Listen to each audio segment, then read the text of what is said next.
법문 들으시는 모든 분들이 재앙은 소멸하고 소원은 성취해서 부처님 전에 복 많이 지으시기를 바라온드립니다.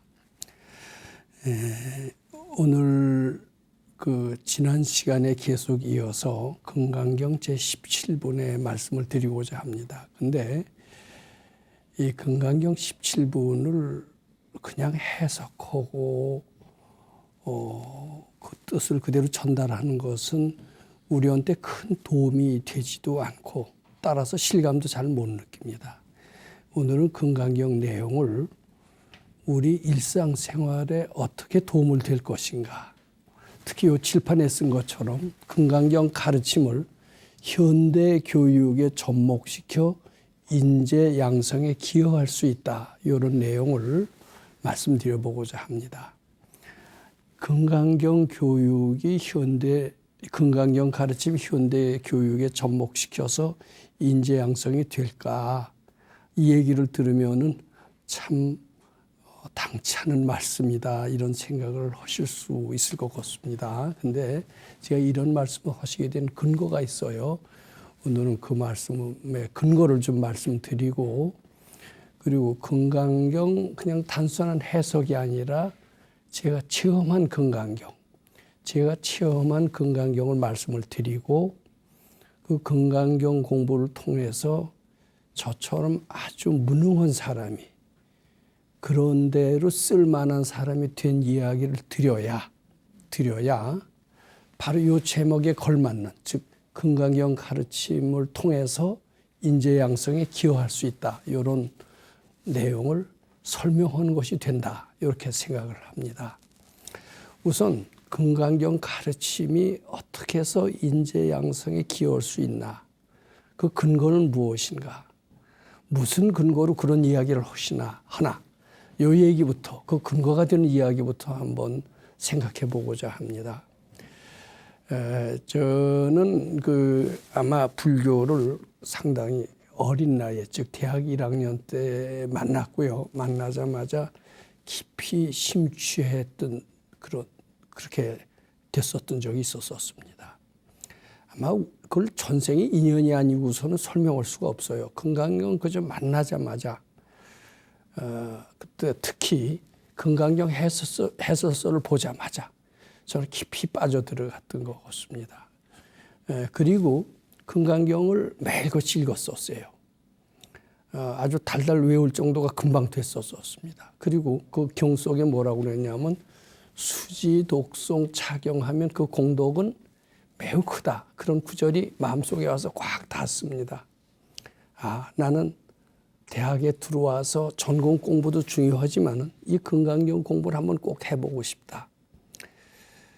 저는 그 뒤로 큰 스님이라고 그러면은 꼭 다 찾아다니면서 법문을 듣고, 그때 큰 학자라고 그러면, 불교 학자라고 그러면 그분이 말씀하신 데를 갖다 꼭 찾아 듣고 그분이 시키시는 대로 하고 그랬었던 것 같습니다. 그럴 정도로 제 불교에 심취했었던 것 같습니다. 1964년, 아마 저희가 대학 4학년 때 이야기입니다.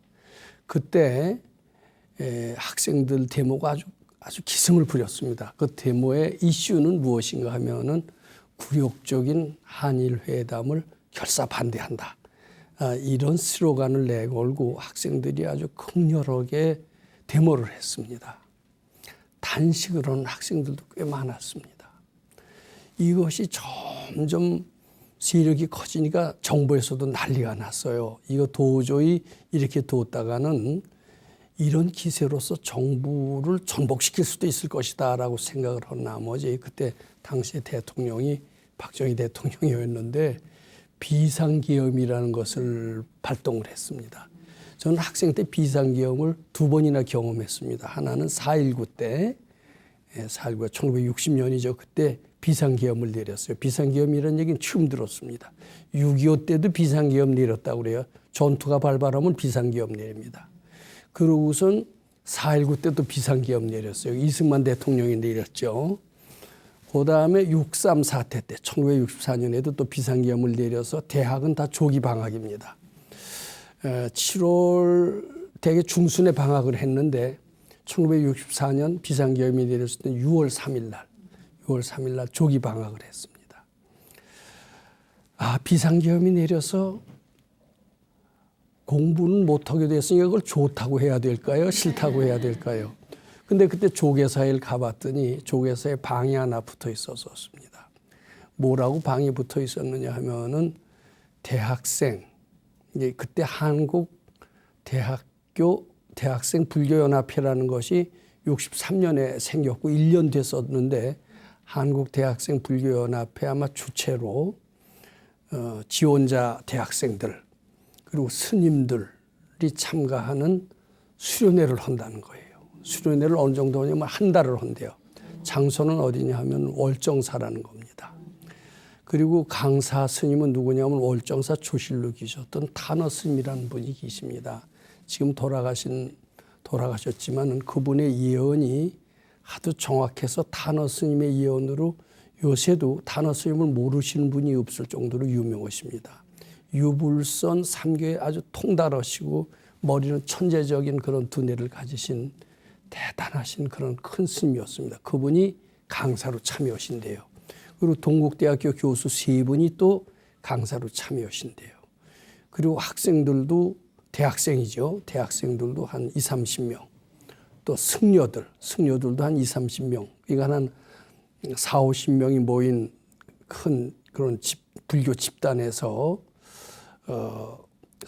그 장소는 오대산 월정사에서 한 달 동안 참선 수련을 하고 그리고 참선에 대한 법문, 기타 화엄경에 대한 법문을 듣는 그런 대법회가 소개가 돼 있습니다. 저는 불교를 대단히 좋아했기 때문에 눈이 벌쩍 띄었습니다. 거기 참여하려면 돈이 그때 제 주머니 사정으로 봐서는 지극지 않은 돈인데 어떻게 해서 그 비운통을 해서 저는 월정사에서는 승속 스님들과 대학생들 합동 수련법회 참선법회죠. 참석하게 됐습니다. 참 그때가 아주 기억이 많이 남습니다. 근데 그때 특히 기억에 남는 것은 탄어 스님의 법문을 그때 처음으로 들었는데 그분이 그렇게 뛰어나신 분인 줄 몰랐어요. 그분이 이제 들어오시자마자 칠판에다가 상당히 큰 칠판입니다. 아무 말씀도 안 하세요. 딱 들어오더니 칠판에 뭘 보고, 그때는 교재라는 게 없었을 때입니다. 우리 대학 다닐 때도 대개 서양 책들이 교재인데 그 번역된 서적도 드물었기 때문에 서양 책들은 되게 비싸서 교과서 없이 우리는 4년을 거의 다녔을 정도로 아주 초라한 대학 생활을 했습니다. 그때도 교재라는 것은 아주 힘들어서 지금은 뭐 불교에 관한 서적도 많잖아요. 탄어 스님이 딱 들어오시더니 언제 기억하셨는지 칠판에다가 가득 쓰세요, 그냥. 그게 뭐 화엄경인지 뭔지 모르겠어요. 그 기억력이 뛰어나지 않으면 아마 그걸 다 어떻게 암기해서 쓴다는 것은 보통 간단한 일이 아닌데 그걸 다 암기해서 쓰시면서 말씀을 하시는데 모르시는 게 없더라고요. 그분은 이제 하신 말씀이 여기 그분의 법문을 들어보신 적이 분은 아마 안 계실 겁니다. 왜냐하면 1912년인가 탄생하셔서 1982년에 돌아가셨으니까 여기 82년에 아직 아마 태어나지 않은 분들도 있었을 테니까 그분의 법문을 별로 아마 듣지 못했을 겁니다. 근데 기억력도 뛰어나시고 뭐 불교에 대해서 특히 화엄경에 있어서는 최고 대가시고 그리고 그것뿐만 아니라 뭐 주역, 노노맹자, 사서삼경에 대해서 달통하시고 기억력 뛰어나시고 그러니까 말씀이 거칠 것이 없어요. 그분은 항상 그럽니다. 뭐든지 물어라. 뭐든지 물어. 내가 다 답변해 주리라. 답변도 거침이 없었습니다. 이제 그러면서 우리한테 수도하기를 권했습니다. 뭐라고 권했는가 하면은 이 수도 한번 해볼 만하다. 참선 수행 해볼 만하다. 참선 수행이 얼마나 즐거운 줄 아느냐. 세상에 뭐가 즐겁다고 하지만 그 즐거움 이상으로 참선 수행은 너무나도 즐겁고 그리고 대단한 수행이다. 이제 참선 수행을 강조를 했어요. 그리고 그런 깨달음의 길로 가도록 우리한테 좋은 얘기를 많이 해 주셨습니다. 그러면서 이제 하시는 말씀이 이제 그 뒤에 얘기가 지금 기억이 나는 겁니다. 이렇게 깨달음으로서 열심히 노력하세 깨치질 못하면 어떻게 되느냐? 깨치지 못하면 우리 좀 억울하잖아요. 그렇다고 환속할 수도 없고 승려가 돼서. 근데 깨치지 못해도 천재는 되느니라 이런 얘기를 하세요. 내가 수도를 해서 뭐 깨치셨는지 안 깨치셨는지 몰라도 천재와 같아 그냥 다 칠판에 가득 이렇게 된 것은 수도의 덕분이다 이렇게 얘기를 하세요. 제가 그 말을 듣고 참 생각 키우는 게 많았습니다. 제가 그때만 하더라도 여러 스님들의 법문은 다 찾아 듣고 불교 서적이라는 책은 다 보려고 했고 그 정도로 제가 불교를 좋아했습니다. 대석학이라고 하는 석학의 법문은 학교 공부도 제껴놓고 쫓아가서 듣고 이랬었어요. 그런데 어느 불경책이나 어느 큰 스님의 법문이나 또 대학자의 그 말씀 속에서도 이 불교가 실용적이라는 법문을 찾아보는 그런 얘기해 준 데가 없었습니다. 불경책에도 그런 게 없고요. 불교 믿어서 능력자가 될 수 있을까요? 이제 이렇게 질문하잖아요. 우리는 능력자가 좀 되고 싶었어요. 능력자가 되면은 야, 너 어떻게 그렇게 세상의 부귀영화를 그렇게 탐내느냐? 부처님을 잘 믿어서 가난한 사람이 부자도 될 수 있을까요? 이렇게 이제 질문하는 수가 있잖아요. 근데 우리 좀 가난한 사람이 부자 되고 싶어요? 안 되고 싶어요? 되고 싶지만은 이왕이면 부처님의 힘을 빌어서 부자가 되고 싶다면은 부자가 되는 길이 있다면 그 길을 가는 것이 우리 괜찮죠? 근데 그런 질문을 하면은 너 왜 이렇게 유치하냐 이거예요. 돈이 그렇게 좋으냐 이래요. 그러면 할 말이 있어요? 없어요? 할 말이 없어요. 그러니까 그때는 불교는 깨달음을 위해서 영생을 사는 가르침, 생사해탈하는 가르침에만 초점을 두었지 세상에서 부자가 된다거나 영웅이 된다거나 이러면은 너 왜 그렇게 세속적이야? 이렇게 핀잔을 줍니다. 그러면 부끄러워요. 그래서 이제 그때 그렇게 생각했습니다. 근데 이제 속으로 이제 약간 정신병이 있었어요, 내가. 그래서 부처님 가르침을 통해서 내 정신병을 좀 고칠 수 없을까? 이게 제 숙제였습니다. 그 정신병을 고치기 위해서 아마 제가 불교를 찾았는지도 모릅니다. 그런데 부처님 가르침 잘 믿고 이렇게 하면 제 정신병이 나을 수 있을까? 이렇게 스님한테 질문했다면은 핀잔 들었을 거예요. 야, 너 병이나 고치려고 불교 믿어? 부처님의 가르침 너무나 고귀한 거야. 영생을 가는 길 이런 것이지 병 고치고 돈 벌고 명예 얻고 이게 부처님이 이 세상에 와서 불교를 가르쳐준 목적이 아니야. 이렇게 얘기할 것 같아요. 그러니까 그런 질문 감히 하겠어요? 못 하겠어요? 그렇지만은 이왕이면 부처님의 가르침이 이렇게 실용적이라면 얼마나 좋을까? 그 생각을 제가 많이 했던 겁니다. 그런데 불교가 실용적이라는 얘기를 단어 스님한테 처음 들었던 겁니다. 아까도 얘기했지만 불교는 열심히 수도문 깨치지만 깨치지 못하더라도 천재는 된다. 천재가 된다는 건 뭐예요? 능력자가 된다는 이야기죠. 불교의 가르침에 부처님의 가르침에 능력자가 된다는 가르침이 있다면 불교가 상당히 실용적인 가르침이다 이렇게 이해가 되죠. 저는 그런 대답이 굉장히 궁금했었는데 불교는 생사해탈하고 깨치는 가르침이다라고 하는 그런 사람들의 말에 눌려서 그런 질문 하나도 못했던 거예요. 근데 그제나 지제나 부처님의 가르침을 통해서 부자가 된다 이렇게 얘기하시는 분은 아직 제가 못 봤습니다. 무소유는 가르칠지언정 부자라는 것에 집착하지 마라 이런 가르침이 있을지언정 가난한 사람이 부자가 된다 이런 가르침은 아마 찾아보기 힘들고 그런 얘기를 아마 금기시되어 있었던 것 같습니다. 그렇죠? 어디 그런 얘기 들어보셨나요? 예. 그런 게 금기시되어 있었던 것 같아요. 근데 제 마음속에는 부처님의 가르침을 통해서 내 정신병도 고치고 가능하다면 부자도 되고 가능하다면 이름도 좀 날리고 그러고 싶어요. 근데 부처님의 가르침을 통해서 이름을 날리고 뭐 부자도 되고 정신병도 고치고 이런 얘기를 꺼내려고 하다 보면 괜히 움찔해져요. 왜냐하면 내가 아는 불교는 그게 아니기 때문에 그렇게 되는 겁니다. 그러면서도 아마 부처님 가르침 중에는 이게 실용적인 것은 있을 것이다라는 나 혼자만의 막연한 생각은 가지고 있었던 것 같습니다. 그런데 제가 그렇지만은 뭐 그런 걸 가르쳐 주는 데도 없고 그런 걸 얘기하는 데도 없으니까 그냥 처음에는 혼자 불교를 공부해 보는 수밖에 없겠다. 이게 이제 제일 처음에 만났던 게 금강경이었습니다. 근데 금강경은 아까도 말씀드렸지만 만나자마자 그렇게 어렵지가 않았어요. 어렵지가 않고 아주 깊이 공감했어요. 그 신소천 스님이라고 그분의 쓰신 해설서가 그때 유일한 해설서였는데 그 해설서를 읽고 또 읽고 그리고 깊이 빠져들어가면서 나는 이제 금강행자가 될 것이다. 이제 그렇게 결심을 했습니다. 이게 달달 외는데 하도 빨리 읽으니까 10분이면 다 외더라고요. 그래서 이제 그 학교 다닐 때 휴식 시간이 10분 아니에요. 대학을 들어왔지만 어떻게 고등학교하고 똑같더라고요.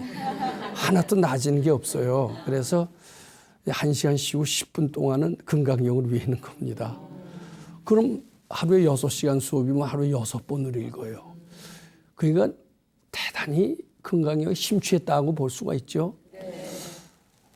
근데 한참 읽으니까 괜찮아요. 근데 이제 자꾸 읽으니까 금강경에는 참 자꾸 읽다 보면은 감정이 좀 둔해지더라고요. 보세요, 여기 실무유법이라는 단어가 나옵니다. 실무유법. 실로 본래는 내 모든 그 눈에 보이는 모든 현상이라는 것은 존재하는 것이 아니다, 이런 뜻입니다. 우리는 부모 형제가 존재하는 거겠죠. 친구나 스승도 존재하는 거겠죠. 그리고 학교나 국가나 사회 이런 것도 존재하는 거겠죠. 근데 금강경 자꾸 읽다 보면은 존재하는 것처럼 모든 보이는 것들은 또 느껴지는 것들은 실제로 존재하는 것이 아니라 다 허상이다, 이런 얘기들이 많이 나옵니다. 이제 그런 걸 자꾸 읽다 보니까 비록 젊은이 아니에요. 대학 2학년 때. 뭐 어때요? 우리 그때도 미팅도 있었고 뭐 다 있었던 시절입니다. 뭐 50년도 넘었지만은. 근데 그런 거 하고 뭐 낭만을 만끽하고 뭐 이러고 또 각종 문학 서적도 읽고 이랬을 시절에 금강경만 자꾸 읽다 보니까 좀 늙은이 같아질까요? 안 늙은이 같아질까요? 늙은이 같아지더라고요. 그러니까 친구들하고 만나도 대화가 안 되는 거예요. 대화가 안 돼요. 좀 싱거워 보이고. 금강경에 그러잖아요. 일체유의법이 여몽환포형이라. 이 세상의 모든 것들은 다 꿈과 같고 환과 같고 그런 것이니라. 이렇게 하다 보니까 아주 싱거워져요. 그러다 보니까 친구들하고 어울릴 맛 날까요? 안 날까요? 안 나죠. 근데 이때 올바른 스승을 만났으면은 아마 이렇게 얘기하셨을 것 같아요. 그거 잘 되고 있는 거다. 너 공부 잘하고 있는 거다. 그대로 더 밀고 나가라. 아마 이렇게 저는 가르쳐 주셨을 걸로 봅니다. 근데 그때는 어때요?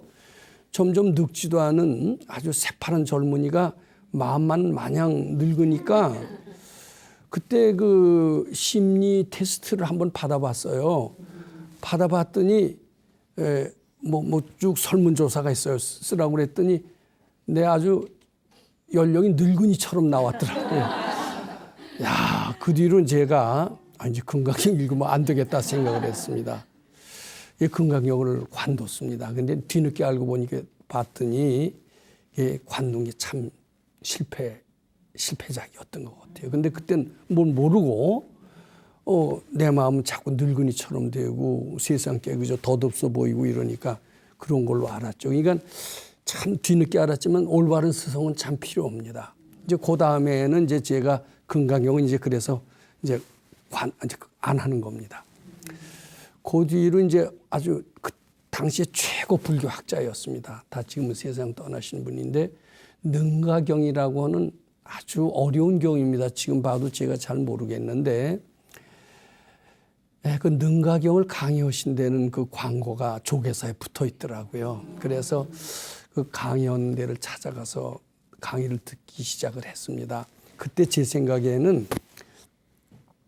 불교에 대해서는 저는 모를 것이 없을 정도로 아주 불교에 대해서는 책도 많이 읽었고 심취했고 누구보다도 소질이 있었고 불교 쪽으로 나가면 난 대가가 될 것이라는 자신감도 있었던 것 같습니다. 근데 능가경에 있어서는 도대체 모르겠더라고요. 야, 이게 내가 불교를 이렇게 불교에 대한 자부심을 가졌는데 어떻게 이 도대체 모르겠나. 와, 불교가 이렇게 어려운가. 금강경은 괜히 다 알 것 같았었어요. 다 알 것 같았는데 또 금강경만 알면 발만대장경을 다 안 되네요. 그래서 능가경 정도도 어렵지 않게 알 수 있을 것이더라고 했는데 금강경은 대충 이해한 것 같은데 능가경은 아주 어려워. 야, 나는 한계가 있구나 그 생각을 했어요.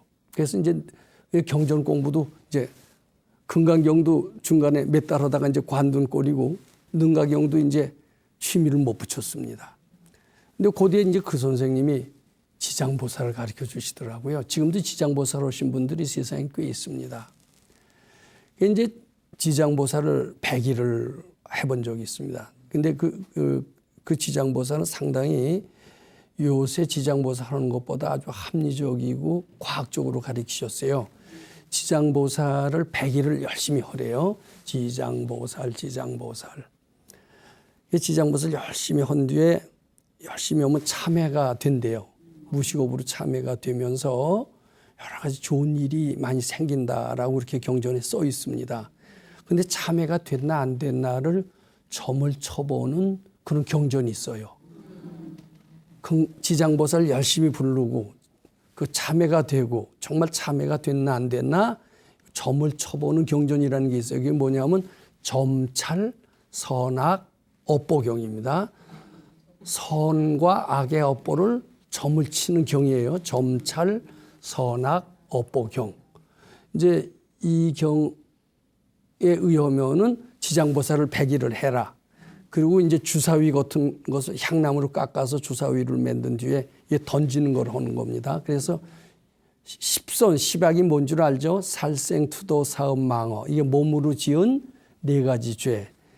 뭐 양설, 악구, 망어, 뭐 이런 게 있죠. 악어, 악구 이런 것들이 입으로 지은 죄. 탐진치는 마음으로 지은 죄. 이래갖고 십악이 있습니다. 십악을 안 하면 십선이 되는 거죠.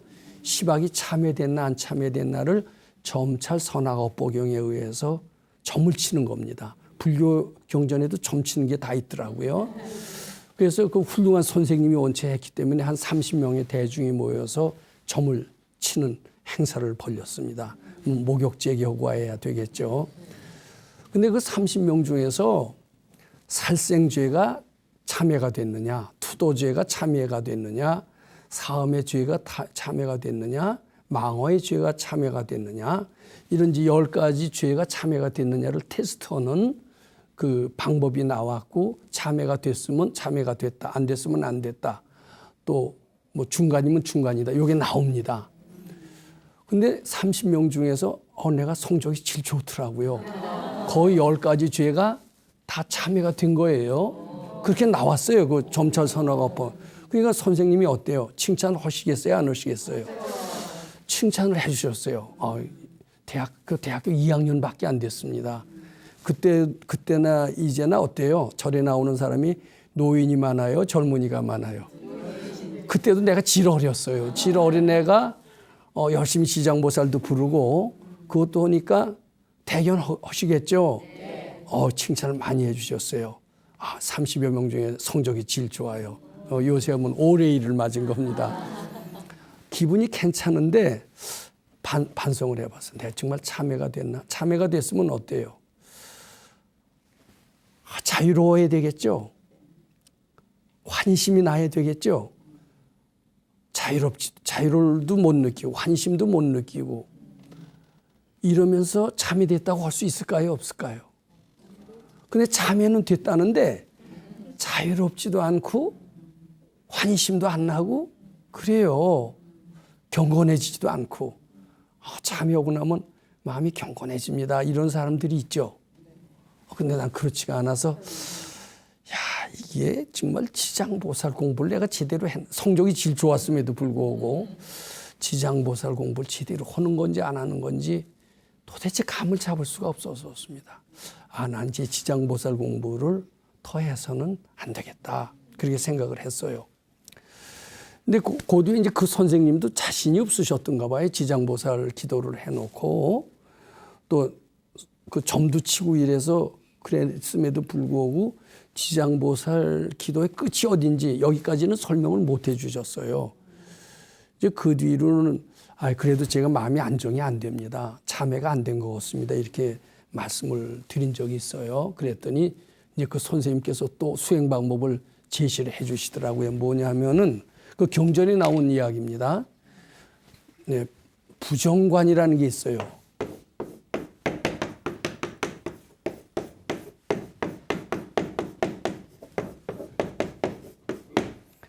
부정, 깨끗하지 않다는 뜻이죠. 부정하다는 것을 관해라. 뭐냐면 우리 눈, 귀, 코, 입, 대소변 6구멍에서 나오는 게 다 깨끗해요, 안 깨끗해요? 안 깨끗하니까 우리 6구멍에서는 다 안 좋은 것만 나오죠. 사람의 몸에서는 다 안 좋은 것만 나오니까 사람 속에 이렇게 지저분한 게 있다는 뜻이에요, 없다는 뜻이에요.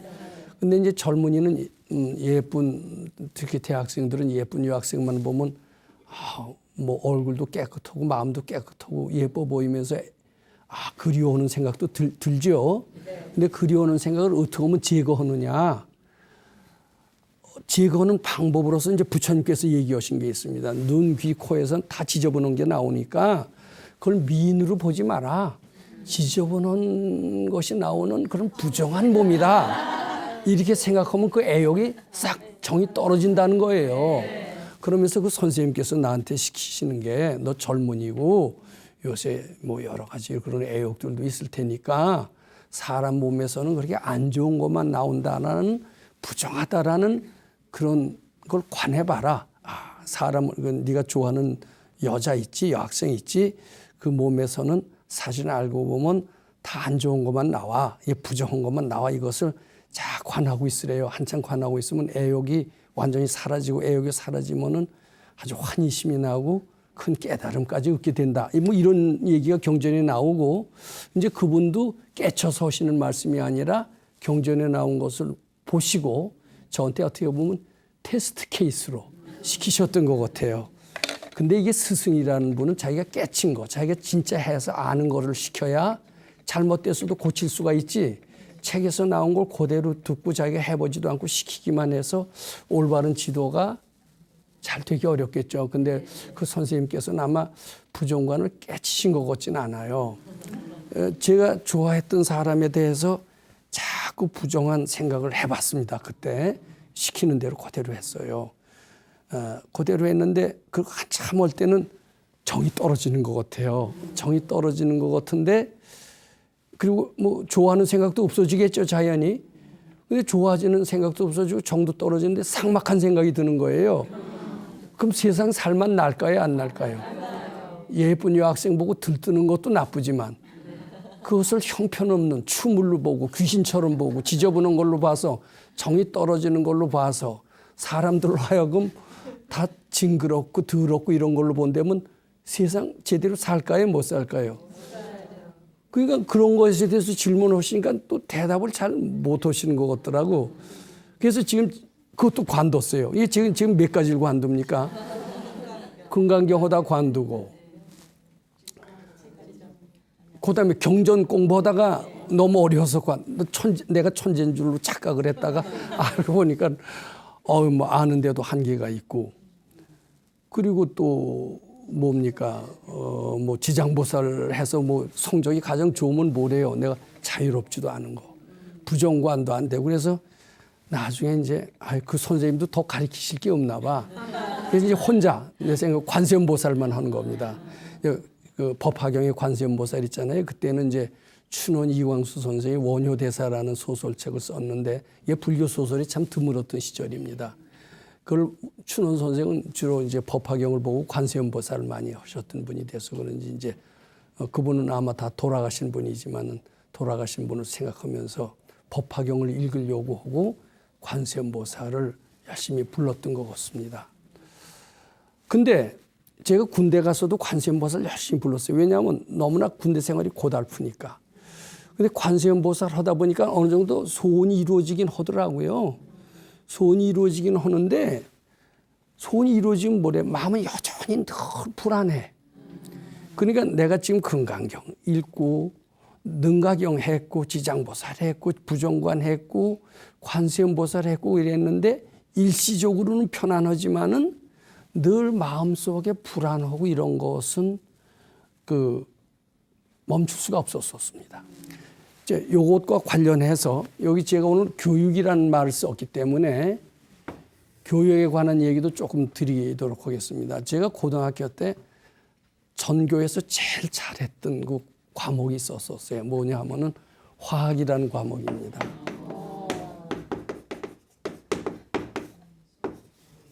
케미스트리죠. 굉장히 재밌었어요. 대학 입시 때도 그 과목은 거의 만점이에요. 근데 이제 대학에 들어갔습니다. 대학에 들어갔는데 화학에 관련된 과목을 우리는 많이 배웠습니다. 화학에 관련된 학과였기 때문에. 근데 그 과목이 상당히 재밌어서 나는 혼자서 그 교과서에 이미 뒤까지 혼자서 독학을 하고 있었을 때인데 교수님이 와서 그 강의를 하시는데 틀린 얘기를 하시는 거예요. 나는 뒤에서 이미 정답을 알고 있는데 똑똑한 척하고 선생님 이거 잘못됐습니다 하고 무안을 줬죠. 근데 내 말이 옳거든요. 그러니까 선생님이 아주 얼굴이 빨개지시더라고요. 내 생각에는 어때요? 나는 이 화학에 있어서는 고등학교에서도 최고지만은 대학에 와서도 최고다. 나는 이 분야에서는 세계에서 최고가 될 것이다. 이런 자부심이 가져졌어요. 그리고 화학에서 난 모를 것이 없다라고 생각을 했어요. 자, 이제 뒤늦게 제가 대학원에 갔습니다. 제가 이제 사실은 공과대학에 들어갔는데 화학을 하고 싶어서 화학 쪽에 대학원을 갔어요. 그리고 화학의 물질의 아주 본질을 파헤치고 싶었었어요. 그리고 대학원 가서 공부를 하는데 그때 정말 어렵더라고요. 내가 공부한 게 뭐냐 이거예요. 내가 모르는 게 없을 정도로 잘한다라고 생각했는데 대학원에 와서 내 논문을 쓰려고 보니까 고등학교 때 잘했고 대학 때 잘했지만은 그건 겉핥기였던 것 같아요. 본질 따고 보니까 그 철학을 해야 돼요. 철학을 해야 되고 수도를 하기 전에는 진리를 찾아낼 수가 없어요. 그래서 자, 제가 제 얘기를 쭉 보세요. 제가 불교 상당히 자부심 있다고 불교 잘한다고 그랬잖아요. 네. 불교 소질이 있다고 생각을 했어요. 또 취미도 있다라고 생각을 했어요. 또 이런 화학이라는 과목 있죠. 여기도 어때요? 취미가 있고 소질이 있다라고 생각을 했어요. 그래서 전공을 대학원에서는 바꿨어요. 공과대학으로 있다가 요새 이과대학이라고 그럽니까? 그쪽으로 해서 이걸 했더니 거기 가서 승승장구할 줄 알았더니 이야 이게 왜냐하면 이걸 패러다임이 바뀌니까 사고방식을 바꾸는 것은 고등학교 때 공부 좀 잘한다는 것 갖고는 안 통하더라고요. 이제 제가 여기에 이제 결론부터 말씀드립니다. 지금 이제 불교의 가르침이 참 많잖아요. 참선해라. 참선 중에서도 간화선 해라, 위파사나 해라. 여러 종류가 있습니다. 또 염불해라. 이런 종류가 있습니다. 또 간경, 경전 공부해라. 또 다란일 외해라, 밀교해라. 이게 티베트에서는 그걸 한대더라. 뭘 택해야 될지 알아요, 몰라요? 그러면 대부분의 사람들은 자기에 맞는 거 해라 이렇게 얘기하죠. 자, 그다음에요. 이제 고등학생들이 대학을 갑니다. 무슨 과를 갈까? 그럼 무슨 취직 잘 되는 과를 가지. 그럼 취직 잘 되는 과는 가지만은 그래도 적성이 맞아야 되지 않느냐. 그래서 대학의 전공을 택할 때도 취미나 적성을 맞는 것을 택해서 가는 수가 많습니다. 그리고 적성 검사를 하고 너는 대학에 무슨 과를 가는 게 좋다. 이런 적성 검사로 나오죠. 네. 그래서 대개 거기에 맞춰서 가면 제일 좋은 방법이라고 생각을 합니다. 그러니까 우리도 불교도 뭘 믿냐면 자기한테 맞는 거 믿고요. 대학에서 고등학교에서 대학 갈 때도 자기 적성에 맞춰서 갑니다. 근데 이게 과연 좋은 방법일까? 부처님도 그렇게 얘기하실까? 요새 사람들 다 그렇게 얘기하죠. 자기에 맞는 불교를 택해라. 참선을 해봤더니 참선이 맞는 것 같더라. 나는 참선은 안 맞아. 위파사나선이 더 맞아. 그래갖고선 참선보다 위파산으로 도운 스님들 되게 많습니다. 참선은 까다하다 점점 사양길로 들었을지도 몰라요. 난 참선은 안 맞고 위파사나선이 맞으니까. 근데 위파사나선도 조금 깊게 들어가면 맞을까요? 안 맞을까요? 안 맞죠. 근데 내가 이 금강경도 불교도 그러고 조금 깊이 들어가 보니까 다 실패했다고 얘기했어요, 안 했어요?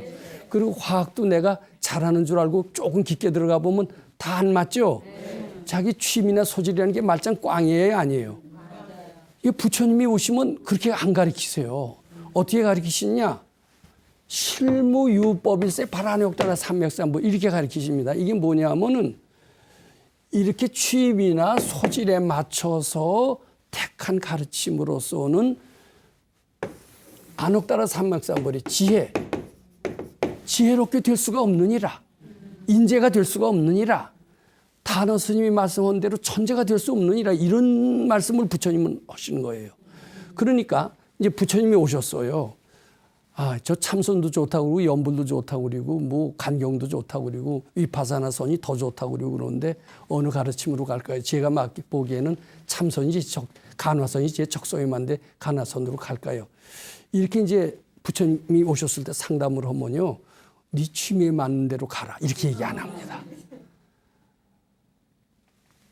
네 취미나 적성을 버리고 무조건 따라라. 이렇게 얘기하실 것 같아요. 자, 이제 예전에 이런 얘기가 있습니다. 요새는 생활이 하도 좋아져서 그런 소리 안 합니다만 그전에 군대 가면요. 군화를 쫙 나눠줘요. 군화가 있어요. 그러면 이제 큰 게도 있고 작은 것도 있어요. 그럼 요새 같으면 이건 내 발이 큽니다. 바꿔주세요. 그러죠. 그럼 예전에 뭐라고 그러냐면 네 발을 군화에 맞춰. 그럼 큰 거 억지로 신어야 됩니다. 우리 때 작은 거 억지로 신어야 돼요. 자, 사회생활이 나한테 지겹습니다. 나한테 안 맞습니다. 그러면 뭐라고 그러냐면 네가 사회생활에 맞춰라. 이게 올바른 지도 방법이에요. 그러면 사회생활 하기 싫으면 네가 입맛에 맞는 것만 골라서 사회생활 해라. 이렇게 해야 제대로 가르치는 거예요. 네가 맞춰라. 이렇게 가르치는 겁니다. 너라는 것을 버려라. 너라는 것을 버리고 사회생활에 맞춰라. 네가 좋아하는 대로 따라서 해서는 안 되는 것이다. 좋아하는 대로 따른다고 해서 전문가가 되겠느냐? 네가 좋아한다라는 것은 너희 아상의 발로다.